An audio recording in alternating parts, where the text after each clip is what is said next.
Docteur, mon enfant a atteint d'autisme. Comment la thérapie par cellules souches aidera-t-elle mon enfant? Nous devons d'abord comprendre quel est exactement le problème dans le cerveau des enfants atteints d'autisme. Des recherches récentes, notamment celles que nous avons menées à Neurogène, montrent que certaines parties du cerveau, en particulier celles du dos et des parties médianes, fonctionnent moins bien que la normale. Et il y a d'autres parties du cerveau qui fonctionnent davantage. Maintenant que nous avons une meilleure compréhension de la biologie des liaisons cérébrales, des enfants autistes, il est possible de les traiter. Nous avons découvert que la thérapie par cellules souches aide à réparer les dommages que nous voyons dans le cerveau des enfants atteints d'autisme et qu'à mesure que le fonctionnement du cerveau s'améliore, leurs symptômes s'améliorent également.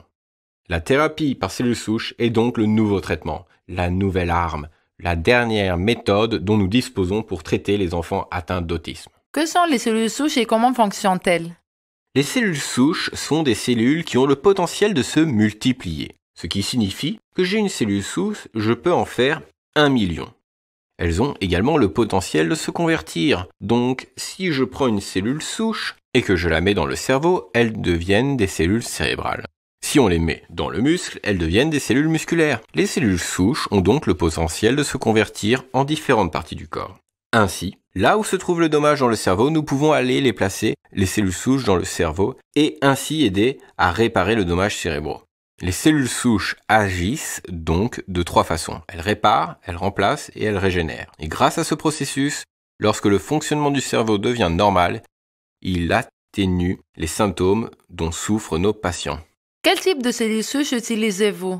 Il existe différents types de cellules souches. On peut obtenir des cellules souches à partir de l'embryon. Ces cellules sont appelées cellules souches embryonnaires. Ces cellules souches soulèvent beaucoup de questions éthiques et peuvent poser des problèmes médicaux, de sorte que nous n'utilisons pas de cellules souches embryonnaires. Je tiens à le répéter, chez Neurogène, nous n'utilisons pas de cellules souches embryonnaires. Le deuxième type de cellules souches que vous obtenez du cordon ombilical. Le cordon ombilical est le cordon qui relie la mère et le bébé. Ainsi, si le cordon ombilical a été conservé à la naissance, il est possible d'utiliser ces cellules pour les enfants. Mais pour de nombreux enfants, le cordon ombilical n'a pas été préservé. Il y a donc d'autres cellules souches dans le patient lui-même. Ces cellules souches sont appelées cellules souches adultes et nous les prélevons sur le patient lui-même. Médicalement, on les appelle autologues, c'est-à-dire qu'elles proviennent du même patient. Or, dans notre corps, dans l'os, il y a un excès de cellules souches. Il y a des millions de cellules souches à l'intérieur de l'os, dans un liquide appelé moelle osseuse. Qu'est-ce que la moelle osseuse?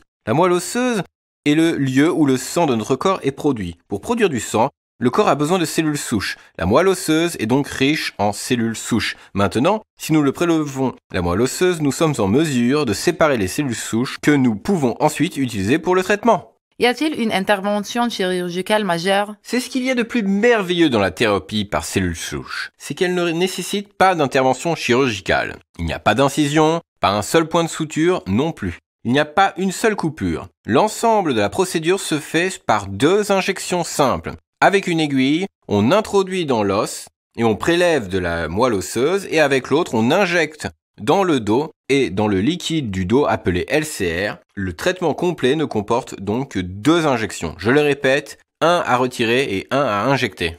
Le traitement est-il douloureux? Ce n'est pas du tout douloureux. Pendant le traitement, nous administrons un sédatif au patient pour qu'il dorme. Puis, nous pratiquons une anesthésie locale dans la région où nous allons faire l'injection. Le patient ne ressent donc aucune douleur, ni pendant ni après l'intervention. Le traitement présente-t-il des effets secondaires, des risques ou des complications? L'une des choses les plus merveilleuses de la thérapie par cellules souches adultes est qu'elle ne présente aucune complication neurologique majeure ou irréversible. Aucune réaction, ni aucun autre effet secondaire ou risque. Parce que ce que nous faisons, avec une seule aiguille, nous mettons dans l'os et nous prélevons de la moelle osseuse. Il n'y a pas de risque, car il s'agit simplement d'une aiguille qui pénètre dans l'os. Avec l'autre aiguille, on met dans le dos. Une aiguille très fine dans le liquide. Il n'y a aucun risque et nous utilisons les propres cellules du patient. Nous prenons une zone où il y a un surplus et nous le mettons dans une zone où il y en a moins. Donc nous utilisons les mêmes cellules. Il n'y a rien d'artificiel, rien d'anormal, rien de l'extérieur, aucun agent chimique, aucun médicament. Ce que nous faisons, c'est prendre des cellules dans une zone du patient et les introduire dans une autre par 2 piqûres d'aiguille. Il est donc totalement sûr, et je vous assure personnellement que nous avons traité plus de 9000 patients par la thérapie à base de cellules souches et que nous n'avons pas eu de complications ou de détérioration neurologique irréversible majeure, de sorte que vous pouvez être totalement rassuré que le fait qu'il s'agit d'un traitement totalement sûr. Quels sont les examens et investigations à effectuer avant la thérapie? Il est très important de comprendre d'abord l'ampleur exacte des dommages s'il y a eu dans le cerveau. Pour cela, le test le plus important est ce qu'on appelle un PET-CT scan du cerveau. C'est ce qu'on appelle la tomographie par émission des positrons. Cela nous renseigne sur le fonctionnement du cerveau. Il nous dit quelle partie du cerveau fonctionne normalement, quelle partie ne fonctionne moins que la normale et quelle partie ne fonctionne plus du tout. Le PET scan est donc un test très important. De plus, nous devons faire un scanner IRM du cerveau qui nous aide à examiner le reste du cerveau et à exclure tout autre problème majeur dans le cerveau du patient. Nous faisons également un EEG. Un EEG est une étude des ondes, tout comme l'étude ECG pour le cœur. Vous devez être familier. Je suis sûr que vous avez dû faire cela plus tôt. Et cette combinaison de TEP, d'IRM et de EEG nous dit exactement quel est l'état actuel du cerveau des patients. En plus de cela, nous devons faire quelques tests sanguins simples comme l'hémoglobine et les créatinines, etc. qui nous indiquent simplement que le patient n'a pas d'infection ni d'affection médicale majeure, ce qui constitue une contre-indication. Combien de temps devons-nous rester à l'hôpital? Vous devez rester à l'hôpital pour une période d'1 semaine. Notre admission se fait normalement le dimanche, vous devez rester toute la semaine et nous faisons sortir le patient le samedi. Il s'agit donc de 7 jours. Si nous optons pour le traitement, y a-t-il des chances que l'état de patient s'aggrave? Absolument aucun. Comme je vous ai rassuré tout à l'heure, il s'agit d'un traitement tout à fait sûr car il est peu invasif, ce qui signifie qu'il n'y a pas de coupure, pas de point de suture. Nous ne faisons que mettre une aiguille dans l'os, prélever de la moelle osseuse, une aiguille dans le dos et injecter des cellules. Et injecter les propres cellules du patient d'un endroit à l'autre, sans les manipuler, sans les modifier d'aucune façon. Donc le traitement est complètement sûr. Que se passe-t-il exactement pendant les 7 jours du traitement?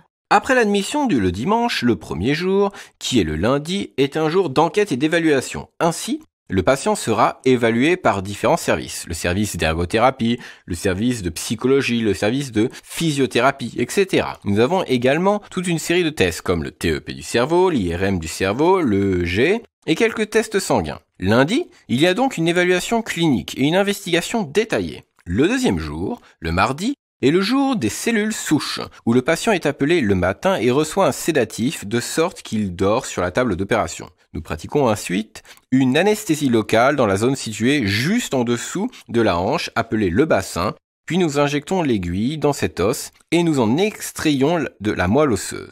Tout ce processus prend environ 20 minutes. Une fois le processus terminé, nous renvoyons le patient dans sa chambre. Puis, dans les 4 à 5 heures qui suivent, nous séparons les cellules souches de la moelle osseuse que nous avons prélevées sur le patient. Il s'agit d'un processus de purification, de filtration et de séparation. Aucun produit ou agent chimique ou protéine animale n'est ajouté. Nous séparons simplement les cellules souches en douceur des autres cellules. Les cellules restantes sont jetées et les cellules souches pures. Une fois qu'elles sont prêtes, nous rappelons le patient à la table d'opération. Et là, une fine aiguille est insérée dans le bas du dos. C'est ce qu'on appelle une ponction lombaire. On met cette aiguille dans le fluide. Ce liquide est appelé LCR ou liquide céphalorachidien. Et nous injectons des cellules souches dans le liquide céphalorachidien. Vous vous demandez peut-être maintenant pourquoi nous injectons dans le liquide céphalorachidien. Parce que le liquide céphalorachidien, qui est la partie inférieure de la colonne vertébrale, remonte jusqu'au cerveau. Et lorsqu'il y va, les zones endommagées attirent en quelque sorte les cellules souches vers elles. Ainsi, nous n'avons pas besoin d'aller dans le cerveau. On veut que les cellules souches aillent au cerveau, mais on n'a pas besoin d'ouvrir le crâne. On s'injecte par une petite aiguille dans le dos, puis cela va jusqu'au cerveau. Cette procédure de ponction lombaire dure également environ 20 minutes. Après quoi, le patient retourne dans sa chambre et doit se reposer. En 2 ou 3 heures environ, le patient peut prendre des liquides, de l'eau, des aliments par voie orale, etc. Et ce n'est que le soir et la nuit que le patient doit se reposer. Dès le lendemain, du mercredi au samedi, il y a un processus ou une réadaptation très intensive. Nous avons différents aspects de réhabilitation. Il s'agit notamment de l'ergothérapie,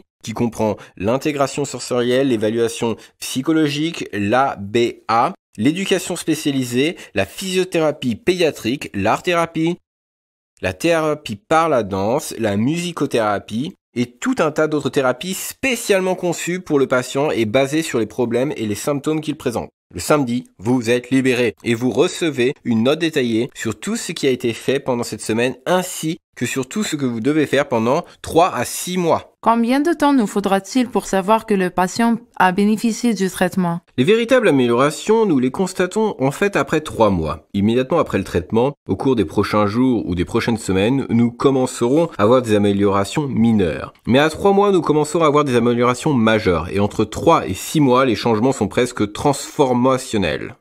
L'hyperactivité disparaît presque complètement. Nous constatons que les problèmes de comportement sont résolus. La parole est la dernière chose qui vient un peu plus tard, mais tous les symptômes commencent à s'améliorer progressivement. Le rapport des enseignants des écoles indique que l'enfant est beaucoup mieux géré à l'école. Les performances de l'enfant à l'école s'améliorent. Le thérapeute qui traite les patients dit que le patient est beaucoup plus réactif et qu'il est capable d'obtenir de meilleurs résultats avec la même thérapie plus tôt, alors qu'il avait des difficultés à obtenir des résultats. Il y a donc une amélioration globale de tous les aspects du fonctionnement du patient. Quelle est l'importance de la réadaptation après une thérapie aux cellules souches? La réadaptation est extrêmement importante car lorsque nous mettons les cellules souches en place, il est très important que la réadaptation complète la thérapie par cellules souches. C'est l'ensemble que nous obtenons les résultats. Notre cellule souche que nous mettons à l'intérieur aidera le cerveau qui fonctionne mal à améliorer son fonctionnement. Il aidera à réparer les dommages au cerveau, mais ce cerveau qui est maintenant endommagé doit être programmé, doit apprendre ce qu'il faut faire, et cela ne se fait que par la réhabilitation. Nous croyons donc que la thérapie par cellules souches et la réadaptation vont complètement de pair. Elles sont comme une synchronisation, et ensemble elles produisent les résultats de transformationnels que nous avons vus qu'elles produisent. Quand doit-on faire un suivi après une thérapie aux cellules souches? Il est important de nous suivre 6 mois après le traitement, parce qu'à 6 mois, nous aimons faire une évaluation clinique pour étudier les améliorations qui se sont produites.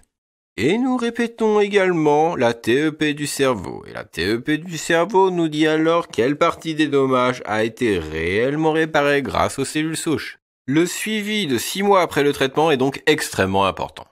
Que devons-nous faire une fois que nous sommes à la maison après la sortie de l'hôpital? Lorsque vous êtes chez nous pendant 7 jours, le patient subit toutes les formes de réadaptation que nous pouvons offrir dans notre institut. Maintenant, lorsque vous serez ici, nous vous apprendrons aussi à faire de la rééducation à domicile. Vous pouvez donc poursuivre un grand nombre de ces rééducations à la maison. Nous enregistrons également sur vidéo l'ensemble du processus de réhabilitation et vous le remettons sur une clé USB, de sorte que lorsque vous rentrez chez vous, vous pouvez regarder et voir et vous rafraîchir la mémoire sur ce qui doit être fait en matière de réhabilitation. Maintenant, vous allez poursuivre la réhabilitation, quelle qu'elle soit, quoi que vous fassiez d'autre pour continuer. Mais vous devrez également poursuivre chez vous certaines des thérapies que nous vous enseignerons et que nous vous formerons à faire chez vous.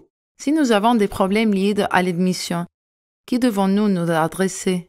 Dès que vous venez chez nous, nous vous désignons un coordinateur. Il y aura une personne qui sera votre soutien et votre aide complète jusqu'au moment où vous entrerez à l'hôpital et votre coordinateur vous guidera étape par étape sur ce que vous devez faire. Et si vous avez des difficultés ou des questions, votre coordinateur les abordera toutes.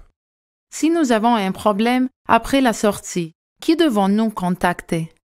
Une fois que vous venez chez nous, au cours de votre processus d'admission, vous êtes nommé gestionnaire de cas. Un gestionnaire de cas est un thérapeute qui peut être un ergothérapeute, un psychologue ou un physiothérapeute, mais c'est une personne clinique qui sera en fait responsable de vous à tout égard. Après votre sortie, c'est votre chargé de dossier qui restera en contact avec vous, qui assurera le suivi, et si vous avez un problème, une question, vous pouvez toujours joindre votre chargé de dossier à tout moment. Nous avons également un service d'assistance téléphonique 24 heures sur 24, 7 jours sur 7 qui vous permet de joindre nos médecins pour toute question médicale à toute heure du jour et de la nuit. Vous pouvez joindre nos médecins et vous obtiendrez de l'aide et vos problèmes seront traités. Pourquoi notre médecin ne nous a-t-il pas conseillé ce traitement? La thérapie par cellules souches est une nouvelle forme de thérapie. Il n'est pas disponible dans tous les hôpitaux et instituts, et sa connaissance est donc limitée, même au sein de la profession médicale. Il y a donc des médecins qui connaissent la thérapie par cellules souches, d'autres qui ne la connaissent pas, d'autres encore qui la connaissent, mais qui ne sont pas sûrs de son fonctionnement. Il s'agit donc d'une combinaison de facteurs, car elle est nouvelle. C'est la raison pour laquelle le médecin ne vous en a peut-être pas parlé. Est-ce que vous donnez des médicaments après le traitement? Certains médicaments de soutien sont administrés pendant quelques jours et quelques semaines, mais ils sont très peu nombreux et aucun médicament important n'est nécessaire après la thérapie par cellules souches. Selon vous, devrions-nous procéder à une thérapie à cellules souches pour notre enfant? Je pense personnellement que nous devrions absolument proposer une thérapie par cellules souches à votre enfant pour les raisons suivantes. Premièrement, nous n'avons pas le choix. Il n'y a pas de médicaments, pas de drogue, pas d'intervention chirurgicale qui descendent au cerveau et réparent les lésions cérébrales comme le fait la thérapie par cellules souches. Deuxièmement, la thérapie par cellules souches, telle que nous la pratiquons en utilisant des cellules souches adultes, est peu invasive. L'enfant n'a droit qu'à 2 piqûres d'aiguille.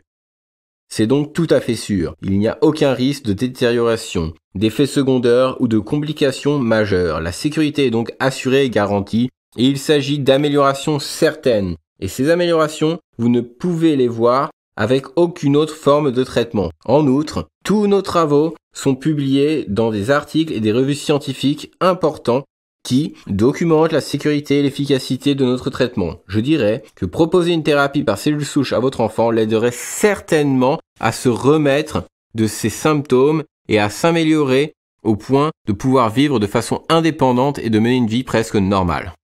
Outre l'amélioration clinique que vous constaterez visiblement à mesure que tous les symptômes s'atténuent, il existe également des preuves objectives que le cerveau a été endommagé par un dysfonctionnement, à commencer à s'améliorer.